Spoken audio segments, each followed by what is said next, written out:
성도 여러분, 요즘 저희들은 이전에 경험하지 못했던 삶을 경험하고 있습니다. 전쟁이나 또 박해나 탄압의 시내도 아니고 또 천재의 지변도 아닌데 교회를 폐쇄하고 성전에서 드리는 주일 예배가 중단되는 당황스러운 모습을 우리가 다 모두 지켜보고 있습니다.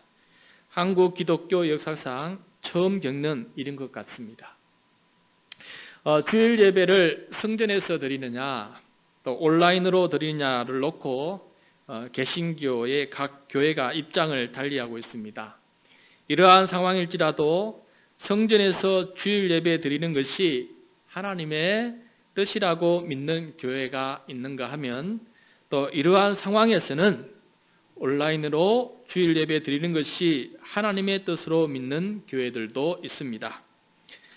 그런데 어제 성전에서 주일 예배를 고수하던 영락교회, 청년교회, 광림교회까지 성전 주일 예배를 중단하고 온라인 주일 예배로 모두 전환하는 것을 보게 됩니다. 방식은 대부분의 교회가 비슷합니다. 우리는 예배가 하나이지만은 일부 예배 때 목회자와 교회 중직자 위주로 예배를 드리고 그것을 중계해서 이제 2부, 3부, 4부 이렇게 드린 교회는 계속 내보내는 방식으로 그렇게 지금 온라인 예배가 진행되고 있는 것 같습니다. 오늘은 무엇보다도 집에서 온라인으로 주일 예배를 드리는 성도님들을 특별히 염두에 두고 오늘 말씀을 좀 준비했습니다.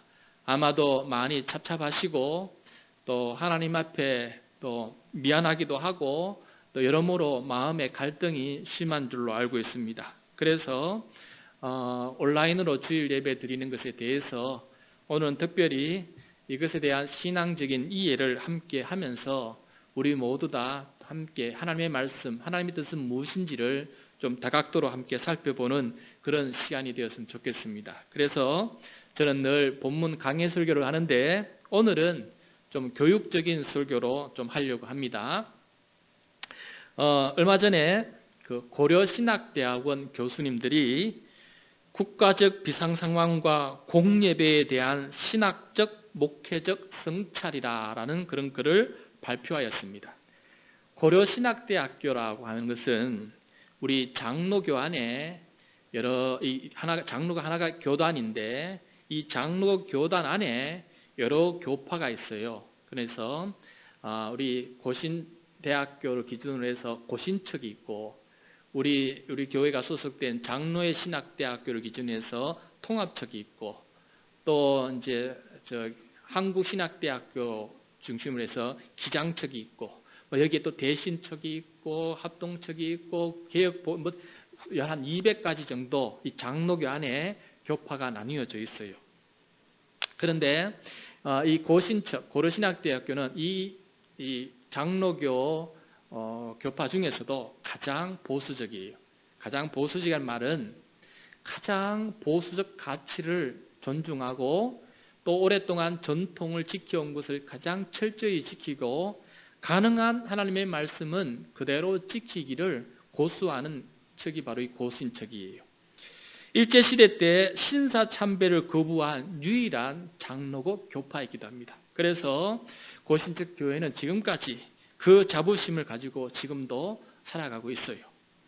그런데 얼마 전에 부산 온천교회 지금 코로나 확진자가 많이 나왔죠. 이 온천교회가 고신척에 소속된 교회인데 지금 감염병으로 말미암아 교회가 폐쇄를 당하고 성전에서 주일 예배를 드리지 못하는 상황에 빠졌어요.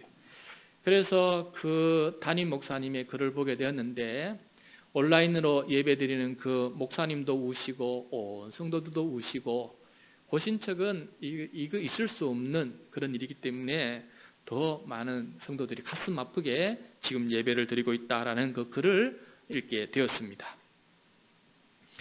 주일 예배와 주일 성수에 대해서도 가장 철저한 교파가 바로 고신척 교회입니다. 그런데 그 고신척 교회의 신학교인 고려신학대학원 교수님들이 이번 사건에 대해서 어떻게 바라보고 있는지 그 신학적인 견해를 보게 되는데 그 내용, 발표된 내용을 제가 좀 읽어드리면서 또 추가적으로 또 설명도 드리면서 오늘 설교하도록 하겠습니다. 먼저 이렇게 그 글이 시작이 됩니다. 코로나19 바이러스의 빠른 전파로 인해 한국 사회 전체가 큰 고통을 받고 있습니다. 특히 성도들 가운데 바이러스에 감염된 분들이 생겨나면서 급기야 주일 예배를 취소하고 온라인 예배 등과 같은 대체 방안을 모색해야 한다는 목소리가 높아지고 있습니다. 실제로 16일 주일부터 일부 교회들이 이미 인터넷을 통한 예배를 시행하면서 한편으로 이 현상이 주일 성수와 공예배의 중요성을 악화시키게 된다는 우려도 생기고 있습니다. 여러분, 그도 그럴 것이 제가 또 보니까 이제 한국 어떤 기관에서 조사를 했는데 지난 주일 예배 참석에 대해서 조사를 했는데 평소 교회를 출석하는 사람을 대상으로 설문조사를 했다는 거예요. 근데 그 중에 57%가 지난 주일은 교회를 가지 않았다. 특히 대구 경북 지역은 84%가 교회를 가지 않았다라고 응답했다고 합니다. 교회 아직 가지 않았을 거면 성도들은 평소에 늘 나오던 성도들이 교회 안 갔을 때 어떤 행동을 취했는가? 교회 가지 않은 성도들의 62%는 온라인 예배로 집에서 함께 예배를 참여했는데 나머지 38%는 교회도 안 가고 예배도 안 드렸다라고 응답했다고 합니다. 이것을 보면은 이 온라인 예배가 지속이 될 경우에 주일 성수와 주일 예배가 큰 타격을 받게 되고 우리 기독교의 신앙이 위태롭게 된다라는 것은 짐작이 될 것 같아요. 그래서 이 코로나 온라인 예배 이 사태 이후에 각 교회마다 아마도 몸서리와 진통을 겪게 될 것이다 하는 생각을 해보게 됩니다. 이럴 때일수록 우리 준비된 교회 성도들은 그럴지라도 이 믿음을 끝까지 잘 지켜나가시고 그래서 이것이 종료되는 날에는 숫자의 변함없이 모두가 함께 나와서 예배드리는 건강하고 든든한 우리 교회가 될 수 있기를 축복합니다. 그 다음에 계속 읽어가겠습니다.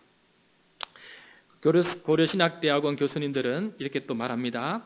신앙생활에 있어서 공예배의 중요성은 아무리 강조해도 지나치지 않습니다. 구체적인 한 장소에 모여서 유일하시고 참되신 삼위일체 하나님을 예배하는 공동체가 교회입니다. 주의 이름으로 모인 곳, 즉 말씀이 선포되고 성례가 시행되는 곳, 다시 말해서 세례와 성만찬이 시행되는 곳이 바로 교회입니다. 따라서 성도는 모이기를 피하지 않고 힘써 모여야 합니다. 웨스트민스터 신앙고백 또 여기서 웨스트민스터 신앙고백은 우리 장로교회 모든 교파 200개 교파를 할지라도 모든 교파가 공히 믿고 있는 신앙고백서예요. 이 웨스트민스터 신앙고백서도 신자는 어느 곳에서나 하나님을 예배하고 또 할 수 있지만 공적 집회에서 더 엄숙하게, 그러니까 어디서든지 예배는 할 수 있지만은 공적 집회 장소에서 더 엄숙하게 예배할 수 있기 때문에 이런 집회를 임의로 소홀히 하거나 저버리지 말아야 한다라고 가르치고 있습니다. 성도는 질병 혹은 감염의 이유로 발생한 다양한 상황 속에서도 마음으로는 모여 예배하는 것을 더욱 사모해야 하며 혹여 예배에 참여하지 못하더라도 이를 안타깝게 생각해야 합니다. 그래서 지금 이 예배에 참석하지 못하는 것을 편안하게 생각하거나 잘됐다라고 생각하는 것이 아니고 이렇게 우리 온 성도들이 한자리에 모여서 얼굴을 대면하고 하나님께서 지명한 공간에서 함께 예배드리지 못한 것에 대해서 우리 모두 다 지금 안타깝게 생각해야 된다라는 것을 말씀해 주고 있습니다. 그 다음에 세 번째, 공예배가 지극히 중요하지만 우리 신앙고백서가 가르치고 있듯이 공예배를 절대화시키는 위험에 빠져서도 안 됩니다. 무지와 미신에 빠져 있었던 중세시대의 신자들은 하나님께서 지켜주실 것이라 믿고 예배당으로 몰려들기도 하였지만 그것이 오히려 전염병을 더욱 확산시켰던 역사적 사실을 유념해야 합니다.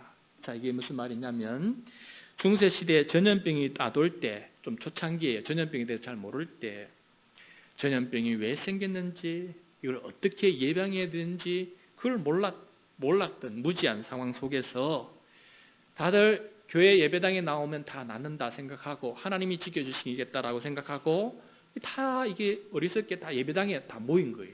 그때는 뭐 교회 안 다니는 사람도 다 예배당에 몰린 거예요. 그런데 그게 전염병사도 다 몰렸다 보니까 오히려 예배당이 전염병을 확산시키는 그 주거지가 되어버렸어요. 그래서 더 많은 사람들이 한 곳에 모이다 보니까 죽어가는 일이 발생하게 되었다라는 것이에요. 이것이 바로 역사적인 사실이 속에 한 부분으로 남아있어요. 또 교수님들 계속 이어갑니다. 종교개혁자들도 주일 성수에 대하여 매우 엄격한 입장을 취하였습니다. 하지만 전염병이 돌았을 때에 하나님 사랑과 이웃 사랑이라는 규범을 벗어나지 않는 한 피신을 가장 지혜로운 방법일 뿐만 아니라 하나님께서 허용한 방법이라고 생각하였습니다. 비록 칼빈이나 루터와 같은 위대한 목회자들은 죽음을 무릅쓰고 남아있는 환자들을 돌보기도 하였지만 성도들이 예배당을 떠나 피신하는 것까지 금하지는 않았습니다. 목회자들은 끝까지 남아서 그 환자들을 돌보고 했지만은 그렇다고 해서 이 전염병을 피해서 나가는 성도들을 막고 당신들 반드시 교회에 나와야 됩니다라고 얘기하지 않았다는 것이에요. 잠시 이제 우리 교회가 소속된 장로교 신학대학교 교수님들 얘기 잠깐만 좀 언급하도록 하겠습니다. 교수님들이 말한 것 중에 이런 말이 있어요. 예수님은 안식일에 선을 행하고 생명을 살리는 것이 옳다라고 가르쳤던 거예요.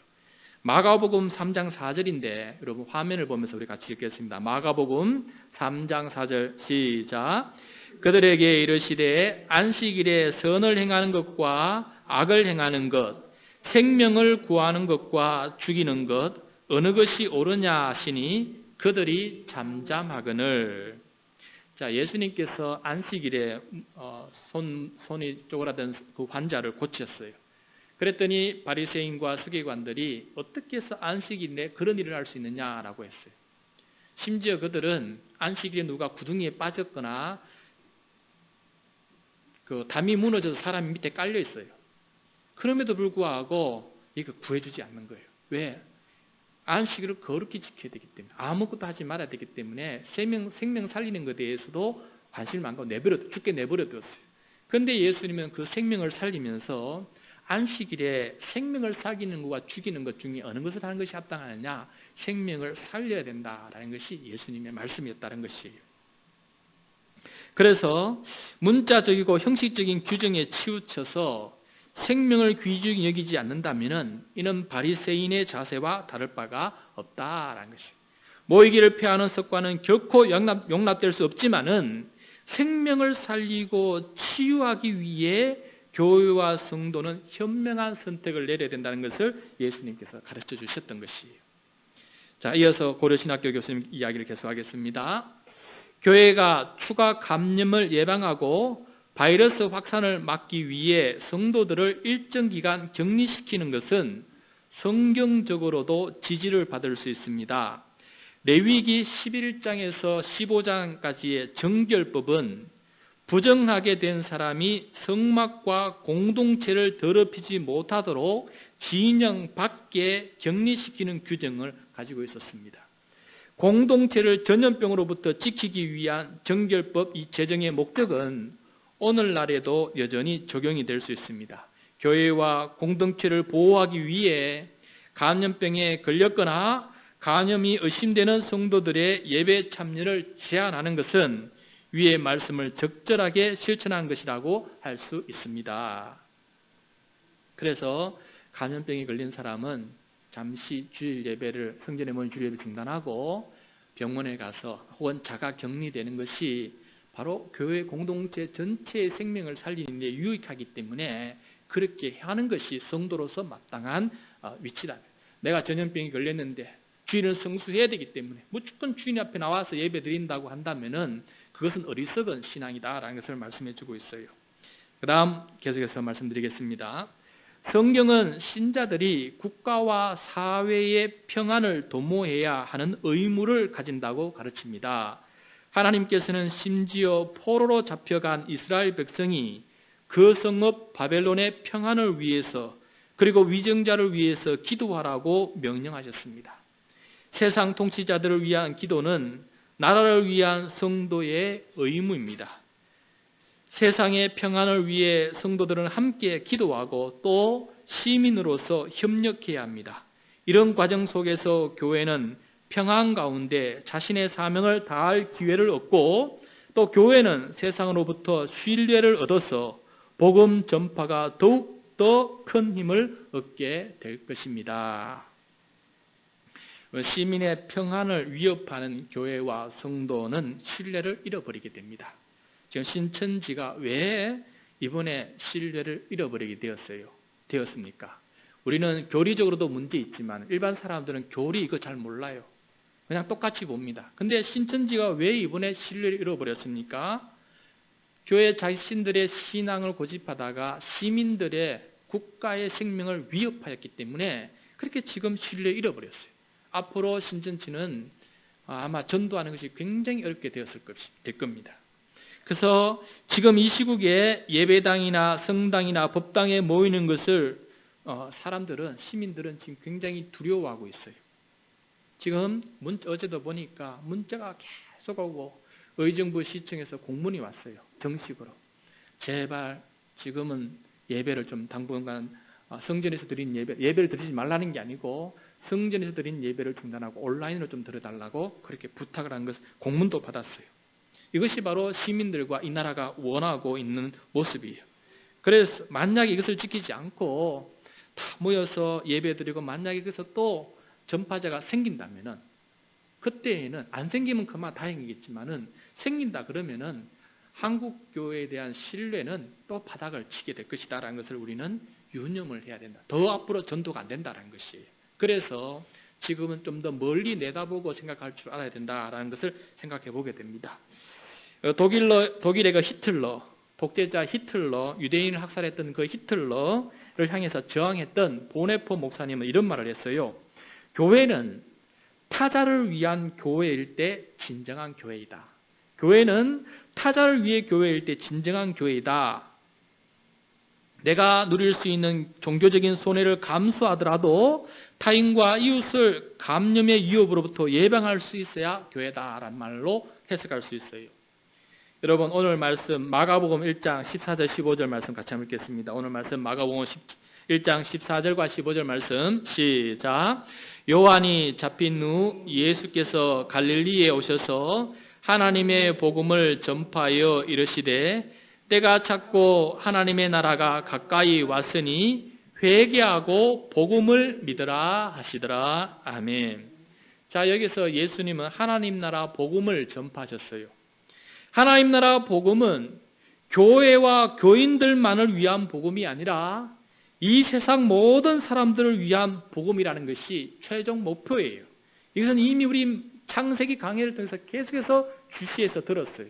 우리는 복이 되어야 되고 복의 통로가 되어서 모든 백성들에게 축복의 통로가 되어서 많은 사람들이 하나님께로 돌아온 일에 우리가 쓰임받아야 되는 거예요. 우리는 축복의 통로가 되어야 된다는 것을 말해주고 있어요. 그래서 이 하나님 나라 복음은 우리만 가지고 있는 것이 아니라 아직까지 이 복음을 모르는 사람들에게 전파되어야 된다는 것을 말해주고 있어요. 그래서 하나님의 나라는 아직도 믿지 않는 사람들에게 주어져야 될 그런 복음인데 우리는 이 하나님 나라 복음의 통로가 되어야 되는데 지금 자칫 잘못하면은 축복의 통로가 아니라 전염병의 통로가 되면은 어찌 이 사람들에게 복으로 그들에게 다가갈 수가 있겠느냐 하는 것입니다. 그래서 이 부분을 우리는 유념해야 된다 하는 것입니다. 자, 이어서 교르대 교수님들 이야기 계속하겠습니다. 아주 부득이한 상황 속에서 교회가 공예배 외에 다른 형태의 예배를 시행하는 것은 성경의 가르침에 어긋난다고 볼 수 없습니다. 하지만 이와 같은 예배들이 공예배의 중요성을 약화시키지 않도록 매우 제한적으로 이루어져야 된다라고 말씀하고 있어요. 그러니까 지금 온라인 주일 예배 드리는 것이 지금 위기의 상황에 다른 사람의 생명을 살리는 이 급박한 상황에서 진행되어야 될 임시 변통적인 방법이지, 이것이 고착화되어서 이것이 마치 괜찮은 것처럼, 이것이 합당한 것처럼 그렇게 계속해서 지속해서는 아니 된다라는 것을 우리가 꼭 유념해야 된다는 것을 말씀해 주고 있어요. 다음 계속해서 읽겠습니다. 이와 같은 전염병들은 인간이 이해하기 힘든 하나님의 섭리로 일어난 것이기 때문에 코로나 발생을 어떤 구체적인 대상에 대한 하나님의 징벌로 이야기하는 것은 매우 조심해야 된다. 이거는 좀 많은 시간을 지나가 봐야 돼요. 지금 당장 이것은 누구를 심판하고 어느 나라를 심판하고 어느 집단을 심판하고 어느 지역에 사는 사람을 심판하기 위해 이렇게 함부로 말하는 것을 조심해야 된다는 거예요. 지금 그렇게 말할 단계가 좀 역사가 흘러가서 나중에 그렇게 봐야 되는 것이, 당장 이 시대를 살아가는 우리들이 서로가 서로를 향해서 그렇게 말하면 안 된다라는 것이에요. 또한 전염의 위험 때문에 예배 처소에 모이지 않는 성도를 성급하게 불신앙으로 정죄하는 것은 궁극적으로 하나님을 시험하는 것과 동일한 것이다 라고 말하고 있어요. 자, 이게 무슨 말이냐? 여러분, 예수님께서 마귀에게 광야에서 시험을 당할 때였어요. 마귀가 성전 꼭대기에 예수님을 갖다 놓았어요. 그런 다음에 뛰어내려보라. 너는 하나님의 아들이니까 한번 뛰어내려봐 라고. 그때 주님께서 뭐라고 말했는지 보겠는데, 우리 화면을 보면서 마태복음 4장 6절 7절이에요. 마태복음 4장 6절 7절 우리 같이 읽겠습니다. 이르되 네가 만일 하나님의 아들이여든 뛰어내리라. 기록되었으되 그가 너를 위하여 그의 사자들을 명하시리니 그들이 손으로 너를 받들어 발이 돌에 부딪히지 않게 하리로다 하였느니라. 예수께서 이르시되 또 기록되었으되 주 너의 하나님을 시험하지 말라 하였느니라 하시니라. 자, 이 말을 오늘날로 해석을 하면 이렇게 돼요. 나는 하나님의 자녀이기 때문에 역병이 와도 안 걸린다. 그래서 마스크도 안 쓰고 아무나 만나도 돌아다녀도 하나님은 나를 지켜주신다. 이런 믿음은 하나님을 시험하는 것이다라는 거예요. 믿음이 아니라 자기를 신격화시키는 거예요. 나는 신적인 능력을 가지고 있는 위대한 사람이다라는 것을 자기는 신처럼 착각하고 있는 것이죠. 내가 마치 하나님처럼 능력 있는 사람이라고 자랑하는 유혹에 지금 빠져 있을 수 있다는 거예요. 주님은 성전 꼭대기에서 뛰어내렸습니까? 안 뛰어내렸습니까? 안 뛰어내리셨어요. 하나님을 시험하지 말라라고 되어 있어요. 계속해서 읽겠습니다. 역병의 유행은 종말의 징조 중에 하나이기 때문에 성도들은 깨어 기도하여 주님의 재림을 소망하며 거룩한 삶을 살기를 힘써야 합니다. 어려운 시기일수록 교회는 어려운 이들을 돌아보아야 하고 이웃들에게 필요한 예방 물품들을 공급하기를 힘써야 할 것입니다. 바울 사도는 이렇게 말씀하셨습니다. 우리가 선을 행하되 낙심하지 말지니 포기하지 아니하면 때가 이름에 거두리라 라고 말씀하셨어요. 이걸 읽다가 대구의 어느 건물 주인이 한 달 임대료를 안 받기로 했다라는 소식이 적게 들었어요. 한 달 동안 사람도 안 오고 수입도 없으니까 그 주인이 이번 한 달은 그냥 집에 가서 쉬십시오. 그렇게 얘기했다는 겁니다. 어차피 손님 안 오니까 걱정하지 마시고 한 달은 문 닫고 또 몸 관리하시고 좀 이참에 좀 편히 쉬시고 몸 관리하십시오. 라고 그렇게 주인이 그 층층마다 건물 임대인들에게 그렇게 전화를 했다는 거예요. 저는 이게 바로 기독교 정신이다. 이것이 바로 기독교 정신이다. 서울 경동시장도 마찬가지라는 거예요. 얼마나 참 위대한 설령 그들이 기독교인이 아니더라도 그들은 기독교 정신을 실현하고 있는 것이. 인도의 간디가 기독교인이 아니었지만은 그는 기독교 정신을 실현했던 사람 아니겠습니까? 광주에서 대구에 마스크 2만 개를 보냈다는 뉴스를 보았어요. 그 기사를 쭉 읽어가는데 감동이 되어서 그 내용을 좀 여러분에게 전달하겠습니다. 위기 앞에서 지역 감정은 사라지고 서로를 향한 응원과 위로만이 빛나고 있습니다. 광주와 대구의 이야기입니다. 지난 20일 광주시는 대구시에 코로나19 극복을 기원하며 보건용 마스크 2만 개를 전달했습니다. 이는 코로나19 확진자가 급증한 대구에 가장 먼저 도착한 지원 물품 중에 하나였습니다. 이처럼 광주가 서울 등 다른 여러 지역보다도 빨리 대구에 도움의 손길을 보낸 데에는 광주와 대구가 맺은 동맹이 있었기 때문입니다. 마치 이거 언약과 비슷해요. 약속이. 광주와 대구는 지난 2013년 3월에 이른바 달빛 동맹을 맺었어요. 달빛 동맹이라는 것은 대구의 옛 이름이 달구벌이에요. 달구벌. 그 달구벌의 달. 그다음에 광주의 순수 우리말 명칭은 빛고을이에요. 빛고을. 그래서 빛고을의 빛. 그래서 달빛 합쳐서 달빛 동맹 합쳐서 달빛 동맹인 거예요. 그 뒤로 현재까지 두 도시는 경제는 물론이고 문화 관광 등 다양한 분야에서 지속적인 교류 및 공동 협력을 진행하고 있습니다. 일례로 대구에서는 518번 버스가 있어요. 광주의 5.18 민주화 운동의 의미를 기리기 위해서 대구 시민들이 518번 버스를 운행하고 있는 것이. 또 반대로 광주는 228번 버스를 운행하고 있어요. 그것은 바로 대구 228 학생의거의 의미를 담아서 그 노선을 만들었다는 것이에요. 지난 2018년 광주에 폭설이 왔을 때 시내 제설 차량이 부족하자 대구는 서둘러서 제설차와 각종 제설 장비 지원을 보냈습니다.